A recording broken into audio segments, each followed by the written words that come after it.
हाँ जी, 12th class. आजकल हम डिस्कस कर रहे हैं बेटा प्रैक्टिस क्वेश्चन पेपर 1 जो 2024 के फाइनल एग्जाम के लिए सीबीएसई ने इशू किया हुआ है और हम डिस्कस कर चुके हैं सेक्शन ए एंड बी। आज हम डिस्कस करेंगे बेटा सेक्शन सी, जिसमें आप फेस करते हैं short answer questions, 3 marker questions, 6 questions section में होते हैं। ठीक? सबसे पहला क्वेश्चन इस सेक्शन में, solve the integral I is equal to integral of 3x plus 5 divided by x square plus 4x plus 7 with respect to x। Direct question है बेटा, आप करते रहे हैं ऐसे क्वेश्चन रेगुलरली। सिंपली क्या करते हैं हम, न्यूमैरेटर को हम एज्यूम करते हैं some constant into derivative of denominator plus another constant. Partial fraction निकालेंगे हम इसके, ठीक है। 3x plus 5 will be a times x square का डेरिवेटिव 2x, 4x का डेरिवेटिव 4, 7 का डेरिवेटिव 0 प्लस b कांस्टेंट।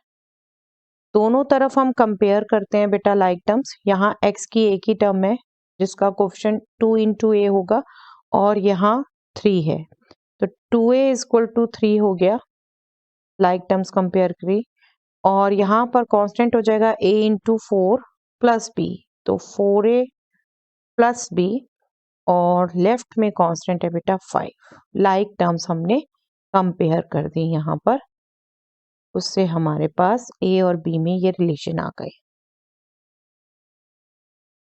अब इनको सॉल्व कर दें बेटा सिंपली। a हमारे पास आ गया 3/2 और a को पुट किया यहाँ पर, तो b आ गया हमारा 5 minus 4 into a which is 3/2। 2 2s are 4, 5 minus 6 that means -1। तो a आ गया 3/2, b आ गया -1।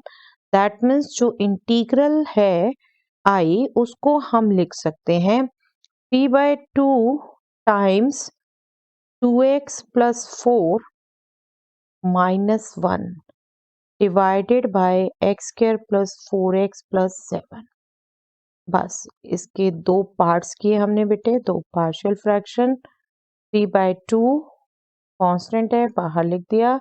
एक इंटीग्रल में हमारा 2x प्लस 4 न्यूमैरेटर बन गया, x square plus 4x plus 7 with respect to x। दूसरा इंटीग्रल हमारा 1 upon x square plus 4x plus 7। Okay, अब पहला जो इंटीग्रल है उसके लिए हम सब्स्टिट्यूशन भी कर सकते हैं और सीधा हमने एक रिजल्ट भी याद किया हुआ है बार बार, derivative of a function divided by function. इसका अगर इंटीग्रल निकालना है विद रिस्पेक्ट टू एक्स तो वो डायरेक्टली हम लिख सकते हैं log of mod f x plus c. यहाँ देखो x square plus 4x plus 7 का डेरिवेटिव न्यूमैरेटर है, रादर ये जो हम ए बी निकालते हैं निकालते ही इसी लॉजिक से है कि इसे सेपरेट कर सकें। तो 3/2 into log of modulus of x square plus 4x plus 7। ठीक है, ये इंटीग्रल बन गया ये फर्स्ट। अब हम एक कांस्टेंट दो कांस्टेंट लिखने के बजाय कांस्टेंट सीधा साथ में लिख देंगे जब हम इसका भी इंटीग्रल निकालेंगे। और इसके इंटीग्रल निकालने के लिए बेटा हम इसे परफेक्ट स्क्वायर में लिख सकते हैं, x square plus 4x plus 4, ये परफेक्ट स्क्वायर बन जाएगा प्लस 3। ठीक है, आप चाहें इसे अलग से करके यहाँ पर भी पुट कर सकते हैं सीधा, इसको I1 इसको I2 लेके तब भी आप अलग अलग निकाल के फिर I में पुट कर सकते हैं, टोटली आप पे डिपेंड है बेटा। यहाँ आप इसको हम परफेक्ट स्क्वायर लिख दें, I is 3/2 times log of modulus of x square plus 4x plus 7 minus integral of 1 upon x square plus 4x plus 4। x square plus 4x plus 7 को हमने लिखा पहले x square plus 4x plus 4 plus 3, और ये सब हमारा a square plus 2ab plus b square, इसको हम लिख सकते हैं x प्लस 2 होल स्क्वायर और 3 को हम सिंपली लिख सकते हैं बेटा √3 होल स्क्वायर। तो ये बन गया x plus 2 whole square plus √3 whole square. Okay, तो यहाँ कौन सा फॉर्मूला यूज होगा इंटीग्रल का? 1 अपॉन एक्स स्क्वायर प्लस ए स्क्वायर का integral, that will be 1 upon A tan inverse x upon a plus constant. Okay, तो ये हो गया बेटा 3/2 log modulus x square plus 4x plus 7 minus this is 1/√3 tan inverse x की जगह है x plus 2 divided by √3। Yes, यहाँ पर बिल्कुल x का कोफिशिएंट 1 है बेटा, इसलिए हमने डिवाइड और किसी से नहीं करना। अगर यहाँ पर कुछ कोफिशिएंट होता तो हम उससे भी डिवाइड करते, प्लस कांस्टेंट ऑफ इंटीग्रेशन हम अब लिखते। तो this is the answer. I hope आपका भी सेम आया बेटा, बिल्कुल सिंपल क्वेश्चन था ये, तो आप रेगुलर करते हैं। Yes, evaluate the integral 0 to π/2 sin theta upon 25 plus cos theta into 26 plus cos theta with respect to theta। Okay, generally क्या होता है बेटा, क्वेश्चन 0 से π/2 देख के फटाफट a माइनस एक्स वाली प्रॉपर्टी लगा देते हैं, बट बी केयरफुल, यहाँ कोई बेनिफिट नहीं होने वाला बेटा। यहाँ पर आपने सिंपल सब्स्टिट्यूशन करना है पहले। अगर आप गौर से देख रहे हैं तो डेनोमिनेटर में दोनों एक्सप्रेशन में cos थीटा है, आप cos थीटा को सब्स्टिट्यूट कर दें तो sin थीटा उसका डेरिवेटिव न्यूमरेटर में आ रहा है, बिल्कुल सिंपली एक्सप्रेस हो जाएगा। बट और गौर से देखो बेटा, तो 25 प्लस cos थीटा है ये और 26 प्लस cos थीटा है। 25 प्लस cos थीटा को ही हम पुट कर दें तो उसका डेरिवेटिव भी तो sin थीटा आने वाला है ना, तो हम इसको भी पूरे को भी पुट कर सकते हैं। 25 का डेरिवेटिव 0, cos थीटा का derivative minus sin theta, this d theta will B dt, that means sin theta d theta will B minus d। Okay, आप चाहें सब्स्टिट्यूशन का क्वेश्चन है, डेफिनेट इंटीग्रल है, हम लिमिट्स भी चेंज कर देते हैं। If theta is 0, t will be 25 plus cos 0, that means 1 add हुआ तो ये हो गया 26। And if theta is π/2, t will be 25 plus cos of π/2 which is nothing but 0, तो ये 25 plus 0 हो गया, दैट मीन्स 25। दैट मीन्स जो हमें इंटीग्रल पूछा है 0 to π/2 sin theta upon 25 plus cos theta into 26 plus cos theta d theta will be equal to 0 की जगह हमने कैलकुलेट किया 26, π/2 की जगह कैलकुलेट किया 25, साइन थीटा दी थीटा है minus dt, 25 plus cos theta को हमने पुट किया t, तो ये हो गया t प्लस 1, राइट, 26 है ना, या t प्लस 1। अब देखो, आप अगर डेफिनेट इंटीग्रल की एक प्रॉपर्टी यूज करो तो ये नेगेटिव अगर हम हटाना चाहें तो लोअर लिमिट और अपर लिमिट को चेंज कर सकते हैं हम, है ना, एक डेफिनेट इंटीग्रल की प्रॉपर्टी।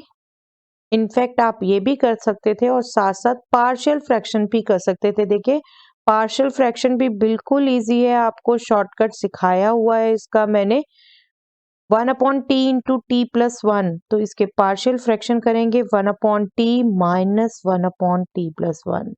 बिल्कुल कंसेक्यूटिव नंबर्स हैं ये, छोटा वाला पहले बड़े वाला बाद में, 1 के रेसिप्रोकल में दोनों, ठीक है, और बीच में माइनस साइन। अगर इनमें गैप होता भी कुछ तो उस डिफरेंस से आप डिवाइड कर देते। ओके, जिसको नहीं ध्यान है वो उसकी डिटेल वीडियो देख ले बेटे अलग से जाके। देखिए यहाँ क्या हुआ, 1/t का integral log mod t minus 1/t plus 1 का भी integral log mod t plus 1, ठीक है, और इसमें लिमिट हमने पुट करनी है तो c नहीं लिखना, 25 to 26 लिमिट पुट करेंगे, इसको I ले लेते हैं हम। I विल बी, चलिए एक बार लिख देती हूँ मैं, फिर पुट करते हैं। log mod t minus log mod t plus 1 limit from 25 to 26। तो पहले अपर लिमिट पुट कर दें, log of 26 minus log of 26 plus 1 27, ये अपर लिमिट पुट कर दी माइनस। अब lower limit 25 log of 25 minus log of 25 plus 1 26।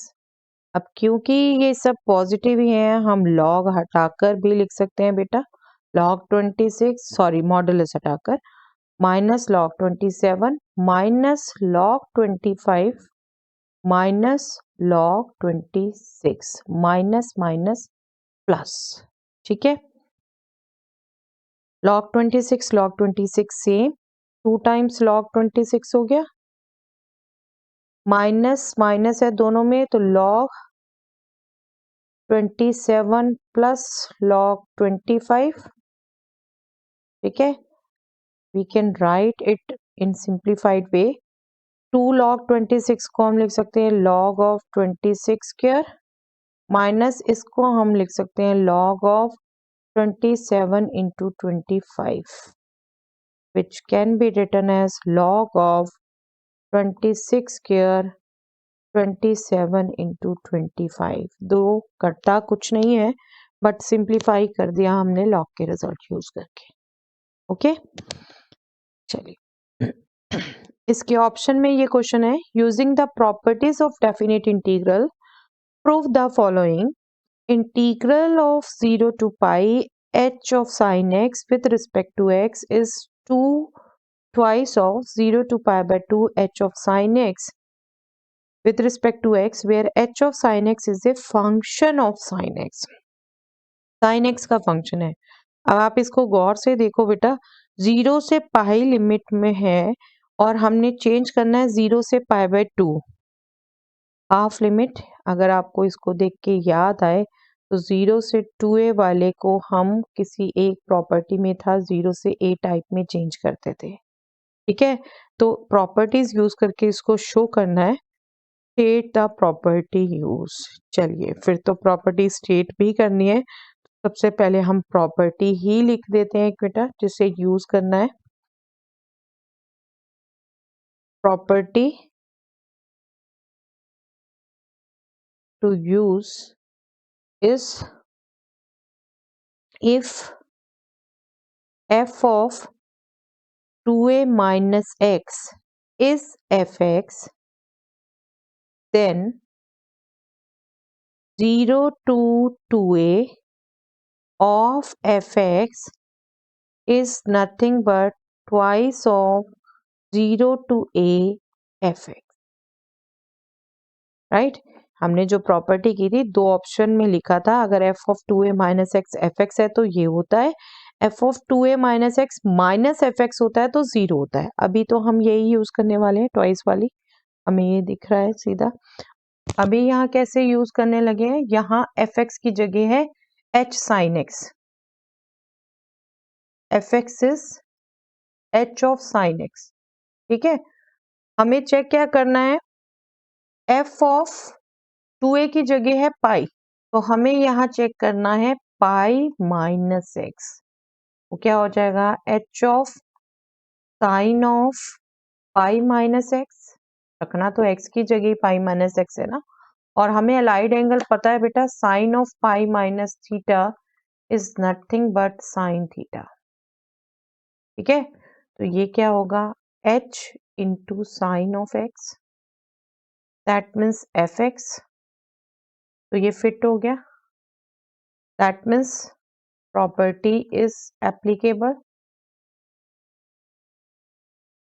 ठीक है, अब जब एप्लीकेबल है तो हम कह सकते हैं 0 to pi h of sin x dx will be twice of 0 to pi by 2, 0 to a करना है ना, अपर लिमिट का हाफ करना है h ऑफ sin x, और यही शो करना था बेटे, ये शो हो गया। आपकी अंडरस्टैंडिंग प्रॉपर्टी कैसे अप्लाई, ओके। चलिए, quite a good question. Yes, 28th question. When an object is thrown vertically upward, it is under the effect of gravity and air resistance. ये सब जानते हैं हम बेटा। For small objects, the force due to air resistance is numerically equal to some constant k times v, where v is the velocity of the object in meter per second at time t in seconds. The situation can be modeled as the differential equation shown below. M into dv by dt is equal to minus fr minus mg, where m is the mass of the object in kg, dv by dt is the acceleration of the object in meter per second square, fr is the force due to air resistance, g is the acceleration due to gravity. समझ आ रही है ये simple equation बेटा। m into this derivative is equal to this value which is force due to air resistance and minus this value which is mass into gravity itself. Gravity आपको दे रखी है 10 metre पर second square, और क्या symbol किसको represent कर रखा है ये आपको बता रखा है। A tennis ball of mass 0.050 kg is hit upwards with the velocity of 10 meter per second. That means ये m है बेटा और ये v. An air resistance numerically equal to 0.4 times v acts on the ball. ये जो air resistance fr दिया था उसकी एक तरीके से वैल्यू दे रखी है बेटा आपको 0.4 times velocity, right. v velocity कोई बोला है ना, 0.4 times velocity. Model the above situation using A differential equation. इस सिचुएशन को आप बनाइए डिफरेंशियल इक्वेशन यूज करके। रादर वो तो दे रखी है बेटा, दे रखी है, आपको सिर्फ ये जो वैल्यूज दे रखी हैं ये आपको पुट करनी है। तो फर्स्ट तो सिंपल, आपने इसमें वैल्यू पुट करनी है। m की वैल्यू दे रखी है 0.050, जिसको हम 0.05 ही लिखेंगे, आपको पता है लास्ट जीरो की कोई वर्थ नहीं है। dv by dt is equal to minus fr which is minus 0.4 v minus m is 0.05, g is 10, okay. तो माइनस 0.05 इंटू 10 ये हमारा हो जाएगा बेटे 0.5। तो ये आपको एक तरीके से इक्वेशन दे रखी है। आप चाहे तो इस कांस्टेंट को भी राइट मिला के एडजस्ट कर सकते हैं, बट एज सच भी छोड़ेंगे तो ओके। ये आपकी इक्वेशन बन गई। Right an expression for the velocity of the ball in terms of the time. देखिए, ये जो आपकी इक्वेशन बनी बेटा dv बाई dt और v में ही बन गई।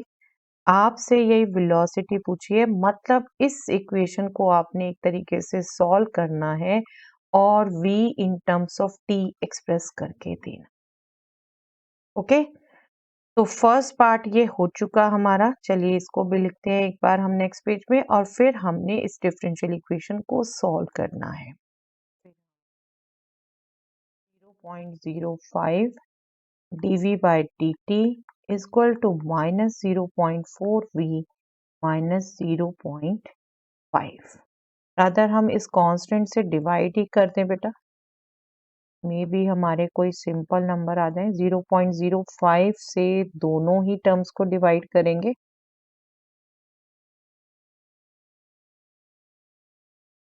देखिए ये तो बन जाएगा आपका 40/5 8, और ये बन जाएगा आपका 10, राइट। सीधा ये लिख सकते हैं हम। चलिए इन पहले सेपरेबल कर दें हम, सेकंड के लिए हमने सॉल्व करना है। इस इक्वेशन को हमने सेपरेबल किया तो 1/8v प्लस 10, माइनस मैं लेफ्ट में ही रखना पसंद करती हूँ। चलिए अब इसको इंटीग्रेट करें, इंटीग्रेट करें तो लेफ्ट का इंटीग्रल सीधा आएगा बेटा 1/8 log of 8v plus 10 modulus देते हैं हम equal to minus d plus constant of in. Okay, ये 8 से हम इधर मल्टीप्लाई कर देते हैं।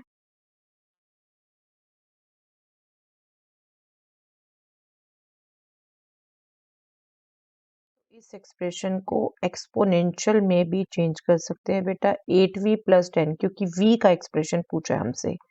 e power minus 80 plus 8c हो जाएगा, जैसे हम बिल्कुल e पावर माइनस 80 इंटू ई पावर 8c लिख सकते हैं। ये पूरा का पूरा नंबर एक कांस्टेंट होगा बेटे। मैं k लिख देती हूँ अब, k is nothing but e power 8c, constant है ये पूरा नंबर। अब यहाँ से जब v लिखना चाहेंगे बेटा हम, तो v हो गया -10 plus k into E power -80 divided by 8। Rather इस k बाय 8 को भी, इसको हम लिख लेते हैं -5/4। k बाय 8 को भी हम अनदर कांस्टेंट लिख देते हैं, से p। p is nothing but k by 8 which is ultimately e power 8c by 8। ये पूरा ही नंबर एक कांस्टेंट है। ओके, जब आपसे वेलोसिटी का एक्सप्रेशन पूछा है तो इस ढंग से पूरा देने की कोशिश करिए बेटा, इसमें मत। ओके, चलिए, quite a good question. shown below is a curve। Curve दिख रहा है बेटा आपको। L1 is the tangent to any point xy on the curve। ये xy पॉइंट दे रखा है कर्व पर, L1 इस पर टेंजेंट है, इस कर्व पर, इस पॉइंट पर। L2 is the line that connects the point xy to the origin। ये origin है, origin और xy पॉइंट को कनेक्ट करने वाली लाइन है L2। The slope of L1 is 1/3 of the slope of L2। Slope of L1 line हमें कह रखा है बेटा, that is equal to 1/3 of slope of L2। ये हमें given है। Find the equation of the curve। Curve की equation निकालनी है। एक्स वाई एक पॉइंट कर्व पे है, तो दैट मीन्स हमें एक्स और वाई में रिलेशन निकालना है, क्या होगा ये बताना है हमने। ठीक है, शो योर वर्क। आप इसके लिए क्या कर सकते हैं बेटा, देखिए हमें यही एक कनेक्शन पता है इनका, बस इसी को यूज करेंगे बेटा। देखिए, जो ये L1 लाइन है उसके स्लोप को कह रहे हैं यहाँ पर, slope of L1। XY point पता है हमें उसका, और कुछ नहीं पता। तो XY पॉइंट पर किसी भी कर्व पर टेंजेंट का स्लोप क्या होता है बेटा, dy by dx। dy by dx which is equal to 1/3 of the slope of L2। L2 ये दो पॉइंट को कनेक्ट करने वाली लाइन है बेटा, तो इसका स्लोप हमें 2 पॉइंट फॉर्म से पता चल सकता है। Okay, y-0 upon x-0। आप कहेंगे टेंजेंट एंड नॉर्मल्स तो है नहीं बेटा, बट इसीलिए स्लोप निकालना इक्वेशन ये आपको रिकॉल करा दिया था, सिंपल था आपको, dy by dx। Okay, but still मैं आपको जैसे पहले ही कह चुकी हूँ बेटा, ये पेपर को आप हॉट्स में लो, आप एक तरीके से कंपटीशन प्रैक्टिस ही कर रहे हैं, वहां पर तो आपने एक बार करना ही करना। तो आपका क्वेश्चन बेसिकली क्या हो गया बेटा, ये इक्वेशन आ गई आपकी, आपको इसको सॉल्व करना। ठीक है, इसको सॉल्व करना है। हम यही क्वेश्चन का पार्ट एज्यूम करते हैं। अब हमारी ये इक्वेशन को हम सॉल्व करने की कोशिश करेंगे। dy by dx is equal to 1/3 times y by x। अब क्या है, dx हमें राइट में लाना है, dy लेफ्ट में रखना है, x की टर्म यहीं रहेगी, y की टर्म्स हमने लेफ्ट में लानी है। चलिए, कांस्टेंट भी हम लेफ्ट में एडजस्ट कर लेते हैं, इंटीग्रेट करेंगे दोनों तरफ। ओके, 1/y का integral log mod y, 1/x का इंटीग्रल log mod x, और ऐसे में हम कांस्टेंट भी लिखना पसंद करते हैं लॉग टर्म में, ताकि हम सिंप्लीफाई आसानी से कर सकें। लेफ्ट में हमने लॉग का रिजल्ट यूज किया बेटे, log y पावर 3 और राइट में लॉग का रिजल्ट यूज किया log 3x। दोनों तरफ इक्वालिटी कर दी, log ऑफ log के एक्सप्रेशन आ गए, y cube is equal to cx। This is our equation of the curve. Okay, और यही पूछी थी। चलिए नेक्स्ट, इसके ऑप्शन में है ये question, given x plus y plus 1 times dy by dx is equal to 2. Solve the differential equation and show that solution represents a family of circles. Okay, इसको सॉल्व करना है, डिफरेंशियल इक्वेशन है बेटा, show करना है कि ये family of circles है। तो हमें जैसे सर्कल की इक्वेशंस पता है बेटा, दो स्टैंडर्ड फॉर्म जनरल इक्वेशन, तो उनमें से आएगी आपकी इक्वेशन, आपको एक्सप्रेशन क्लियर हो जाएगा। Find the radius of a circle belonging to the above family that passes through the origin. Okay, पहले चलिए सॉल्व करते हैं हम। हमें गिवन इक्वेशन है x plus y plus 1 dy by dx is equal to 2। Okay, ये x को मैं अगर राइट में ले आऊं तो ये इजिली सेपरेबल हो रही है बेटा equation. 2 minus x, y plus 1 एक एक्सप्रेशन, 2 माइनस एक्स दूसरा एक्सप्रेशन। मैं बिल्कुल y वाली टर्म्स यहीं रख दूं और x वाली टर्म राइट में। ओके, इंटीग्रेट कर दें दोनों तरफ, इंटीग्रेट कर दें y का इंटीग्रल वाई स्क्वायर बाय 2, 1 का इंटीग्रल y, 2 का इंटीग्रल 2x, x का integral minus x square by 2, right,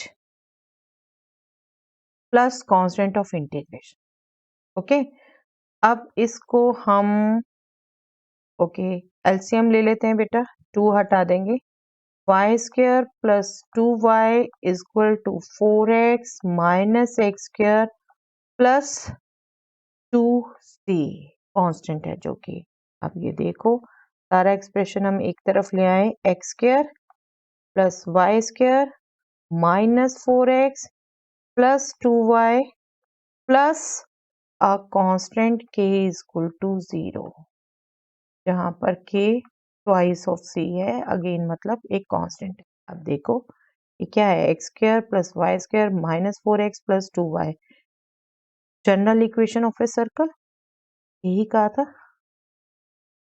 it is a general equation of a circle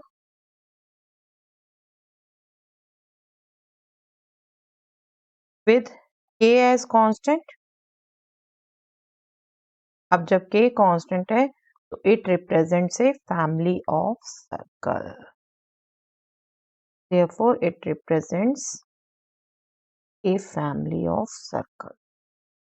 ठीक है, ये फर्स्ट पार्ट हो गया हमारा, हमें जो रिप्रेजेंट करने को कहा था course solution family of circle, वो हमने रिप्रेजेंट कर दिया। सेकंड पार्ट में अगेन पढ़ते हैं बेटा, find the radius of a circle belonging to the above family, इस फैमिली को बिलोंग करता है, that passes through the origin.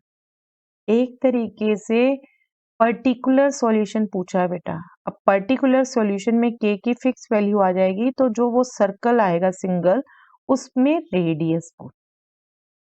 Okay, तो ओरिजिन से पास कर रहा है, दैट मीन्स x और y की जगह 0 0 रखा जाएगा। क्लियर कट यहाँ से आपको दिख रहा है, ये 0 आ जाएगा, तो ये रिमेनिंग इक्वेशन में हमने निकालना है रेडियस। ओके, चलिए इसमें पुट करते हैं बेटा, इट पासेस थ्रू ओरिजिन,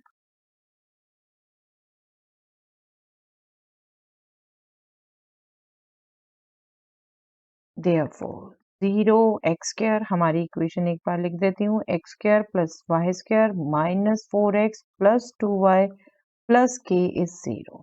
ठीक है, 0 plus 0 minus 0 plus 0 plus k is 0, that means k is 0। Therefore particular solution is x square plus y square minus 4x plus 2y is equal to 0। इसको बस perfect square में express कर दें बेटा, हम standard equation of circle जो होती है, स्टैंडर्ड इक्वेशन क्या है, x minus h whole square plus y minus k whole square equal to r square. इस ढंग से एक्सप्रेस कर दें तो आर हमारी रेडियस पूछे वो हम लिख देंगे। ओके, तो हम एक्स स्क्वायर के साथ एक्स की टर्म लिखते हैं। इसे परफेक्ट स्क्वायर करने के लिए 4 को ऐड सब्ट्रैक्ट करेंगे, तो 4 लेफ्ट में भी ऐड करते हैं बेटा, 4 राइट में भी ऐड करते हैं। अब y की terms Y square plus 2y, इसके साथ हम ऐड सब्ट्रैक्ट करेंगे 1, 2 का हाफ उसका स्क्वायर 1, तो लेफ्ट में भी और राइट। ये वाला एक्सप्रेशन हो गया x माइनस 2 होल स्क्वायर, ये वाला एक्सप्रेशन हो गया y प्लस 1 होल स्क्वायर, और ये हो गया 5 जिसको आप √5 होल स्क्वायर लिख सकते। It is a circle with centre, आपसे हालांकि नो डाउट यहाँ सिर्फ रेडियस पूछी है, सेंटर भी पूछें तो आप बता सकते हैं, एंड रेडियस √5। ओके,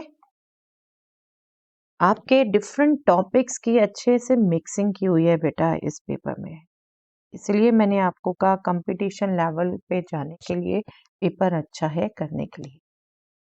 चलिए 30th question, each unit of product A that a company produces is sold for ₹100 with a production cost of ₹60, and each unit of product B is sold for ₹150 with a production cost of ₹90.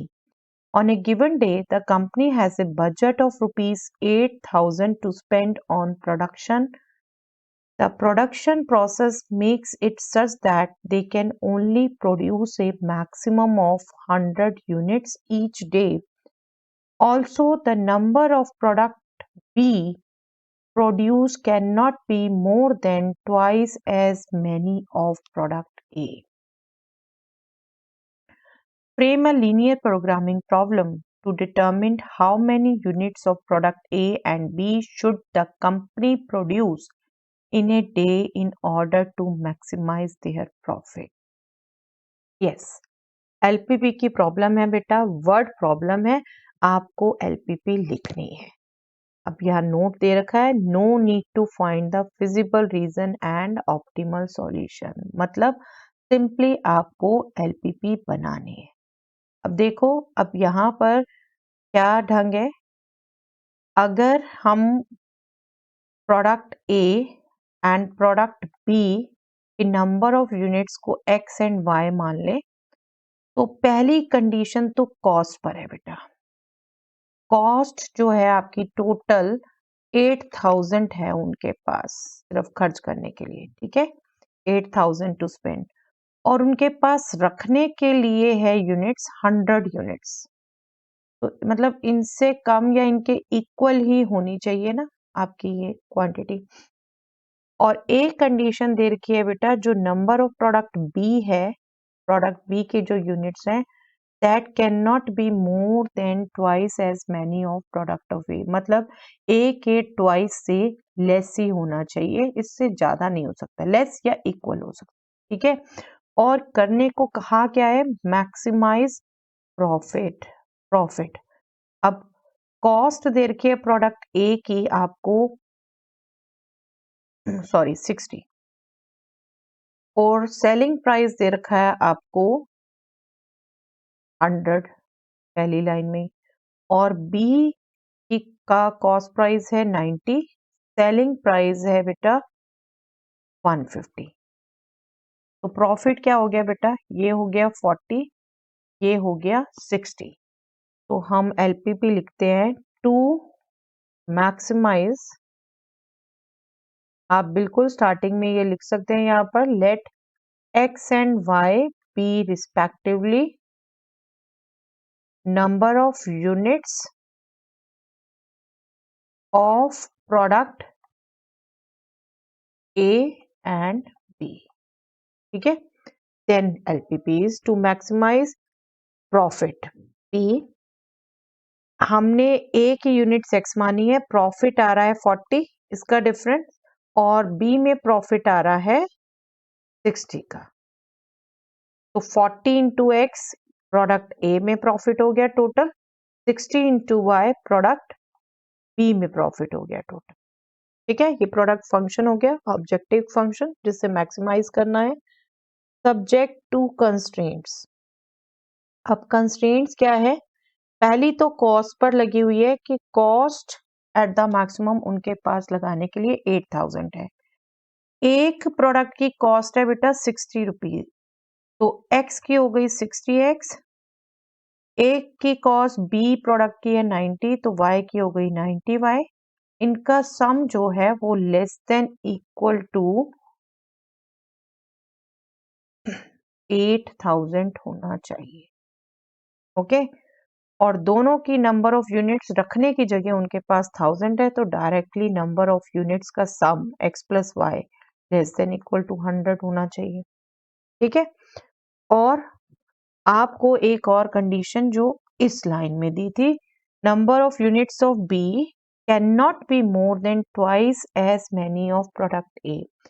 B के product की units हैं y, that should be less than equal to twice of units of.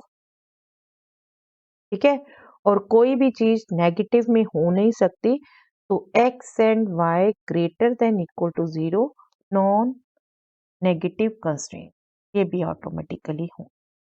तो ये आपकी हो गई LPP जो आपसे पूछी थी, और इसको ना सॉल्व करना है ना कुछ करना है, आपको बस ऐसे ही छोड़ना है। ठीक है, हाँ ज्यादा से ज्यादा इसमें प्लीज आप करना चाहे तो कर सकते हैं 6x plus 9y less than equal to 800।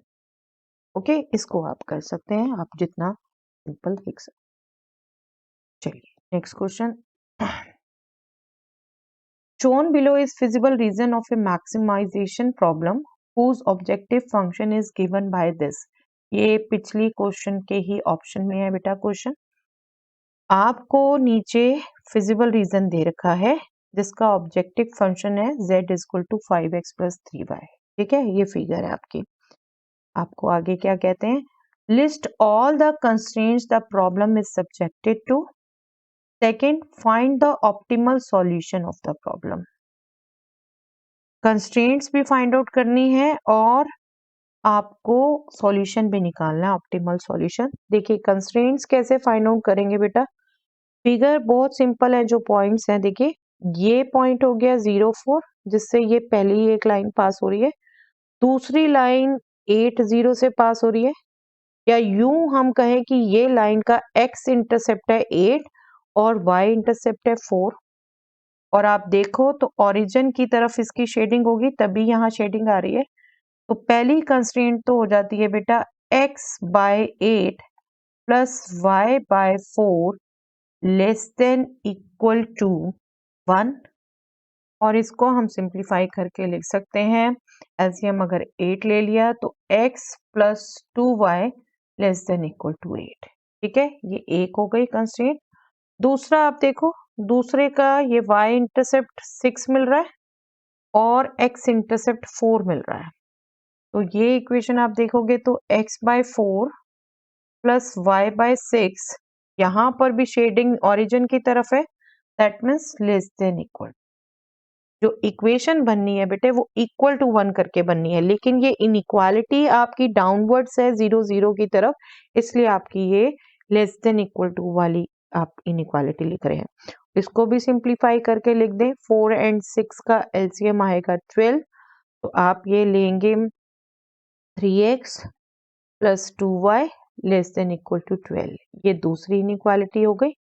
और बिल्कुल क्योंकि फर्स्ट क्वाड्रेंट में फिजिबल रीजन है, नॉन नेगेटिव कंस्ट्रेंट्स तो आपकी आएंगी। तो ये तो आपका फर्स्ट पार्ट हो गया, कंस्ट्रेंट्स आ गई। तो फर्स्ट पार्ट में आप कंस्ट्रेंट्स लिख देंगे x plus 2y less than equal to 8, 3x plus 2y less than equal to 12, x and y greater than equal to 0। आपकी ऑब्जर्वेशन ने आप ये कंस्ट्रेंट्स आप निकाल पाए।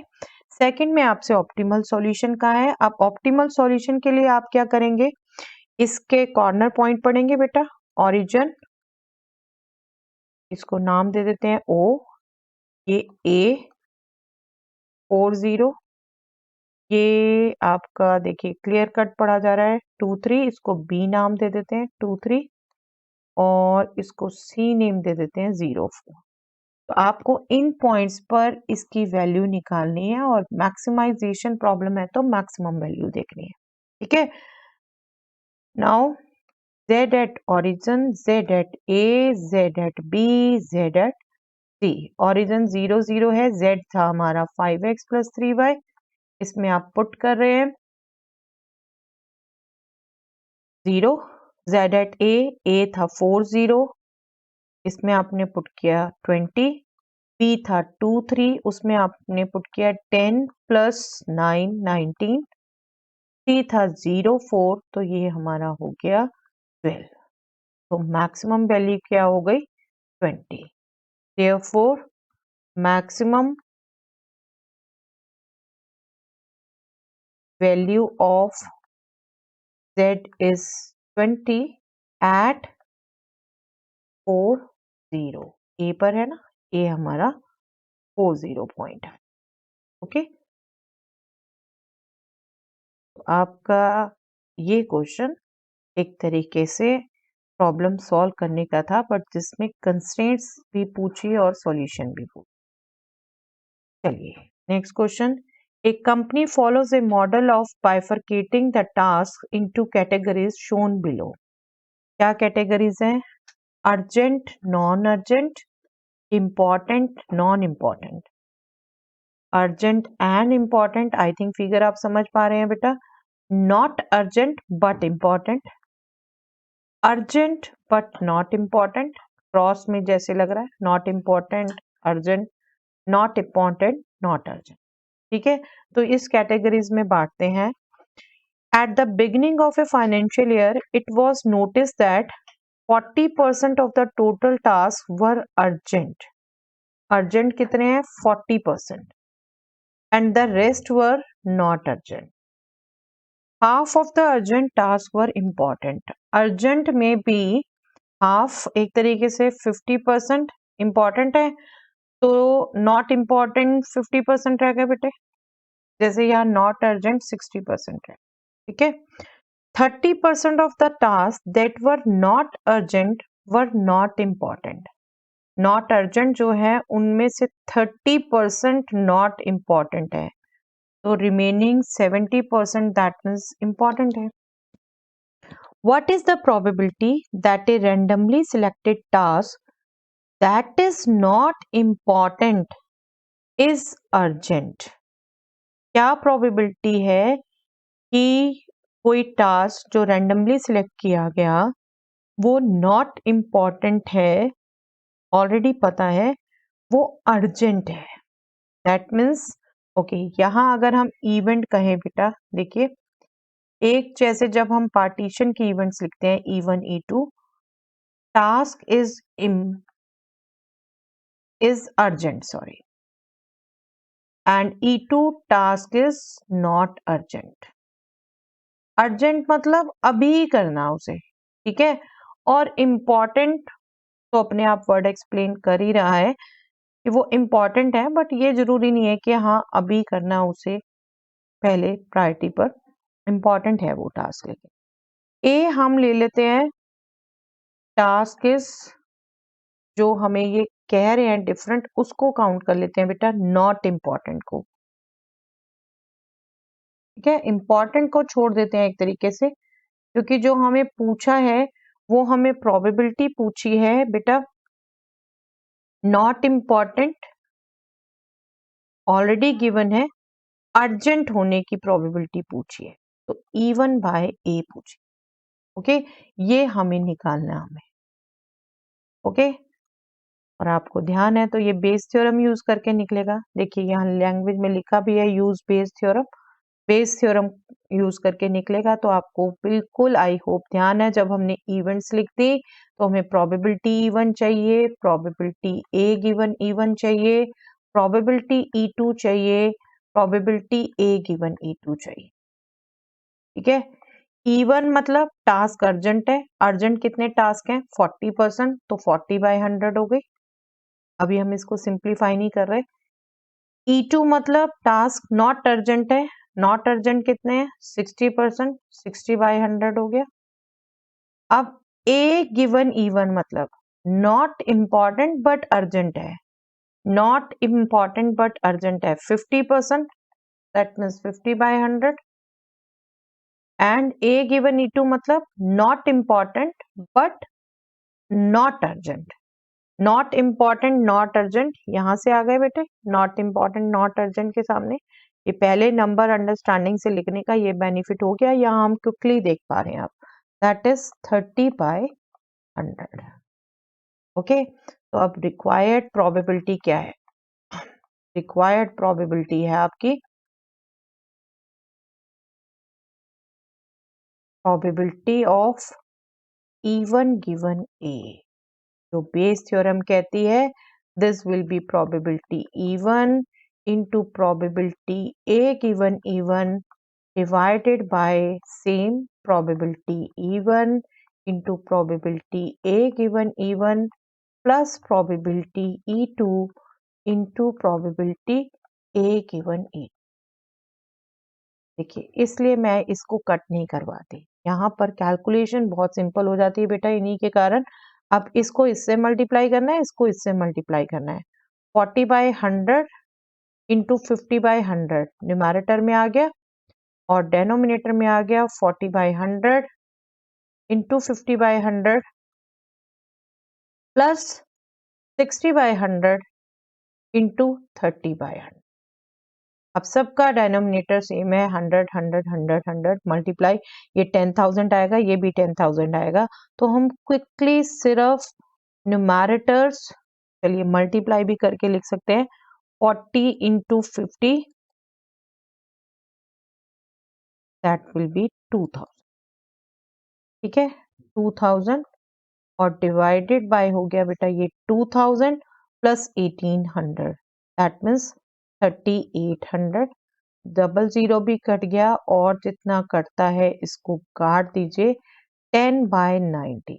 ये हमारी प्रोबेबिलिटी आ गई कि रैंडमली सिलेक्टेड टास्क जो कि इम्पोर्टेंट नहीं है अर्जेंट है। ओके अर्जेंट है, इम्पोर्टेंट नहीं है बट अर्जेंट है। आई होप क्लियर हुआ है बेटा। तो यहाँ सेक्शन सी कंप्लीट हो जाता है बेटा। आई होप ये वीडियोस यूजफुल रह रही हैं आपके। चलिए that's all for the day.